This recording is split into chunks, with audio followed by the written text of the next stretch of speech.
madasha mucaaradka Soomaaliya markan waxay qaadayaan talaabo u muuqata in ay kula xifaaltamayaan madaxweynaha Soomaaliya kadib markii madaxweyne Xasan uu diiday in dhexda uu soo dhigo nidaamka doorashooyinka Soomaaliya. Haddaba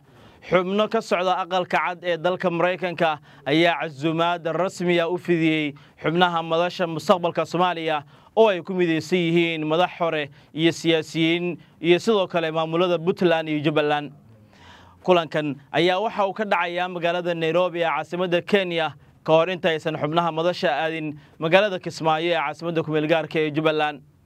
xubnaha madasha mustaqbalka Soomaaliya iyo sidoo kale Mareykanka ayaa si toos ah u wada hadlaya arrimaha doorashooyinka Soomaaliya iyo waxa la gudboon mucaaradka haddii madaxweyne Xasan uu ku adkaysto nidaam doorasho hal dhinac ah kaas oo aan cadaalad ahayn siday hore u sheegeen xubno mucaarad ah. sida uu helayo Himilo Somali TV Mareykanka xubnaha ka socday aqalka cad ayaa hore ula kulmay madaxweyne Xasan Sheekh Maxamuud iyagoo si toos ah uga hadlay arrimaha doorashooyinka iyo in madaxweyne Xasan isku diyaariyo doorasho dadban oo dalka dhacda balse madaxweynuhu uu ku gacan saaray dalabkaasi isagoo si cad u sheegay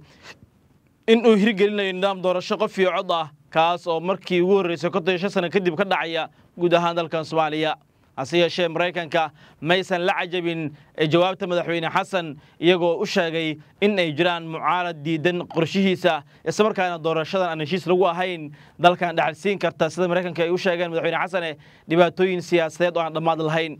balse markii ay fashilmeen wada hadaladii Mareykanka iyo madaxweynaha Soomaaliya ayaa Mareykanku markan dhinac kale u soo wareegay iyagoo raba in mucaaradka ay kala hadlaan nidaam doorasho u muuqda mid ay liddi ku ah kan bila Soomaaliya.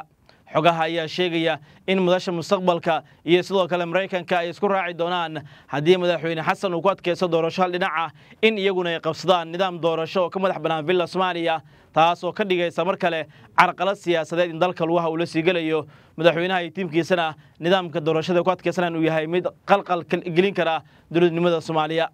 madasha mucaaradka ayaa sidoo kale wada qorshe ay ku dhisayaan dawlad kale haddii madaxweynaha Soomaaliya uu qaato go'aan adag oo dhanka doorashooyinka ah waxaana suuragal ah in Kismaayo ama Garowe midkood ay noqoto xarunta dhismaha dawladdaasi halka Muqdishona ay noqon doonto meesha ay ku shaqaynayaan xubnaha dawladdaasi hogaamin doona gaar ahaan madaxweyne Shariif Sheekh Axmed iyo siyaasiyiin kale ayaa si weyn isha loogu hayaa in ay ku dhawaaqi doonaan iyagoo dhismaha dawlad kale haddii aan laga heshiin doorashooyinka Soomaaliya. 6 bilood wax ka yar ayaa madaxweyne Xasan uga dhiban kursiga bila Soomaaliya muddo xiliedkii dastuuriga ahna waxay u muuqataa in gabaabsi uu yahay haddana weli aan heshiis rasmi ah gaarin nidaamkii doorashooyinka Soomaaliya. mucaaradkii iyo Mareykankana markan waa isku mowqif marka loo fiiriyo siyaasadda madaxweyne Xasan oo hal dhinac uun kaliya ku qodonta halka ay Mareykanku doonayeen in dhammaan dhexda la dhigo wax walba oo nidaamka dowladnimada Soomaaliya ah si loo helo Soomaali midnimo ku wada socota iyo doorasho heshiis lagu yahay.